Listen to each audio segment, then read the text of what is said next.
Hello hi hi hello welcome to my YouTube channel Shani Daman's home. ഇന്ന് ഞങ്ങൾ പുറത്തോട്ട് പോവുകയാണ് കേട്ടോ. കുമ്പസാരിക്കാൻ പോവുകയാണ്. പിന്നെ എവിടെയാണ് അച്ഛൻ്റെ, അതായത് ജിനുവിൻ്റെ അച്ഛൻ്റെ ഒരു സഹോദരി ഹോസ്പിറ്റലാണ്. അപ്പോൾ അവിടെ ഒന്ന് വിസിറ്റ് ചെയ്യണം, കുമ്പസാരിക്കണം, അവിടുത്തെ പള്ളിയിലൊന്ന് കയറണം. അപ്പോൾ ഇതാണ് ഇന്നത്തെ വ്ളോഗ്, പുറത്ത് പോകുന്ന വ്ളോഗ് അല്ലേ? യെസ്. അപ്പോൾ നമുക്ക് കാണാം. ടാറ്റ പറഞ്ഞിട്ട് സക്കു, ടാറ്റ. അപ്പോൾ ഞങ്ങൾ അങ്ങോട്ടേക്ക് പോവുകയാണ്. 11-ാം മൈലിലോട്ടാണ് ഇപ്പോൾ പോകുന്നത്. അവിടുന്ന് തെക്കോട്ടേക്ക് മാറി സെൻറ്റ് മൈക്കിൾസ് കോളേജിൻ്റെ തൊട്ട് വടക്ക് വശത്തായിട്ടൊരു റോഡ് പടിഞ്ഞാറോട്ട് പോകുന്നുണ്ട്. അവിടെയാണ്, ഇതാണ് നമ്മുടെ സെമിനാരി. ഇതാണ് ഫാദർ ഗാസ്പർ. അച്ഛനാണ് ഞങ്ങളെപ്പോഴും കുമ്പസാരിപ്പിക്കാറുള്ളത്. ഇവിടെയാണ് അച്ഛൻ ഇരിക്കുന്നത്. പക്ഷെ അച്ഛൻ അവിടെ ബിസി ആയതുകൊണ്ട് നമ്മൾ ഫാദർ നെറോണേനെയാണ് കുമ്പസാരിക്കാനായിട്ട് വിളിച്ചത്. അച്ഛൻ അവിടെ ചെടിയൊക്കെ നനക്കുവാണ്. അപ്പോൾ അച്ഛൻ ബിസി ആയിരുന്നതുകൊണ്ട് നമ്മൾ വിളിച്ചില്ല. അങ്ങനെ ഞങ്ങൾ ഓരോരുത്തരായിട്ട് കുമ്പസാരിച്ചു. പിന്നെ അവിടെ ചാപ്പലുണ്ട്.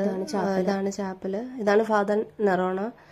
അപ്പോൾ ഞങ്ങളവിടെ ചാപ്പലിൽ കുറച്ച് നേരം ഇരുന്ന് പ്രാർത്ഥിച്ചു. പിന്നെ ഞങ്ങൾ ഇറങ്ങി. അപ്പോൾ നമ്മൾ സെമിനാരിയിൽ നിന്ന് ഇറങ്ങുവാണ്. കുമ്പസാരിക്കുന്നതൊന്നും എടുത്തില്ല കേട്ടോ. നമ്മളതല്ലല്ലോ ഉദ്ദേശിച്ചത്. അങ്ങനെ ഞങ്ങളിപ്പോൾ സെമിനാരിയിൽ നിന്ന് ഇറങ്ങുവാണ്. ഇതാണ് സെമിനാരി. പ്രായമുള്ള വിശ്രമ ജീവിതം നയിക്കുന്ന അച്ഛന്മാരാണ് കേട്ടോ. 8 അച്ഛന്മാരേ ഉള്ളൂ ഇവിടെ. അപ്പോൾ ഞങ്ങളിപ്പോൾ സ്ഥിരം വരുന്നതാണ്. ഇനി നമ്മൾ വേറെ സ്ഥലത്തോട്ട് പോവാം അല്ലേ ഇസാക്കു? അമ്മക്കൊരു ഉമ്മതോ? ഓക്കെ. അപ്പോൾ ഇതാ നമ്മൾ ഹോസ്പിറ്റലിലേക്ക് പോവുകയാണ്. ഇതാണ് സെൻറ്റ് മൈക്കിൾസ് കോളേജ്. ജിനു ഇവിടെയാണ് ഡിഗ്രി പഠിച്ചത്.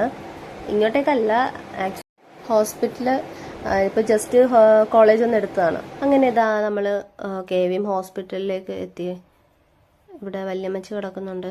അപ്പോൾ വണ്ടി പാർക്ക് ചെയ്തു. ഞങ്ങൾ നടന്നു വരികയാണ്. ഈ ഹോസ്പിറ്റലൊരു കുഴപ്പമുണ്ട്. കുറേ അങ്ങോട്ട് പുറകിൽ ചെന്നിട്ടാണ് വണ്ടി പാർക്ക് ചെയ്യുന്ന അത് വരുന്നത്. അത് ഭയങ്കര ഫോൾട്ടായിപ്പോയി. നമ്മൾ ഇത്രയും നടക്കണം, ഒത്തിരി കൊണ്ട് നടക്കുക. രോഗികളൊക്കെ ആണെങ്കിലും വന്നേച്ചും വണ്ടി അവിടെ പുറകിൽ വെച്ചിട്ട് നടന്നു വരികയെന്ന് പറഞ്ഞാൽ അവിടെ ഫ്രണ്ടിലൊരു അതിനൊരു ഇത് വേണ്ടതായിരുന്നു.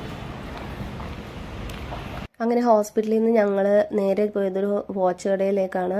ജിനുവിൻ്റെ വാച്ചിൻ്റെ ചെയിൻ റെഡിയാക്കണമായിരുന്നു. എൻ്റെ വാച്ചിൻ്റെ സ്ട്രാപ്പ് മാറ്റണമായിരുന്നു. അങ്ങനെ ഞങ്ങൾ ചേർത്തല തന്നെയാണ്. അവിടെ നിന്ന് നേരെ ഞങ്ങൾ പിന്നെ ഫുഡ് കഴിക്കാനായിട്ട് പോവുകയാണ്. കുറേ നാളായി ചിക്കനൊക്കെ കഴിച്ചിട്ട്. അപ്പോൾ ഞങ്ങളടുത്ത് ചിക്കൻ എന്തെങ്കിലും കഴിക്കാമെന്ന് ഓർത്തു. ഡൈനിങ് റൂം അങ്ങനെ എന്തോ ആണ് റെസ്റ്റോറൻറ്റിൻ്റെ പേര്. നല്ല ആംബിയൻസ് ഉള്ളൊരു റെസ്റ്റോറൻ്റാണ്. ഇതിക്ക് മുമ്പ് വന്നിട്ടുണ്ട്, കുറേ നാളായി ഇവിടെ വന്നിട്ട്. അപ്പോൾ ഞങ്ങൾ ഫുഡൊക്കെ ഓർഡർ കൊടുത്തിട്ടിരിക്കുവാണ്. അപ്പോൾ ഞങ്ങൾ നാളെ തൊട്ടൊരു പുതിയ സെഗ്മെൻറ്റ് സ്റ്റാർട്ട് ചെയ്യുവാണ്, അനുദിന വിശുദ്ധർ. അപ്പോൾ ഷോർട്ട് വീഡിയോസാണ് ഇടുന്നത്. നാളെ തൊട്ട് വീഡിയോസ് ഇടാമെന്ന് വിചാരിക്കുന്നു. അപ്പോൾ എല്ലാവരും അതും കൂടെ കാണുക. അപ്പോൾ എൻ്റെ ചാനൽ ആദ്യമായിട്ടാണ് കാണുന്നതെങ്കിൽ ഒന്ന് സബ്സ്ക്രൈബ് ചെയ്യുക, ലൈക്ക് ചെയ്യുക. Thank you.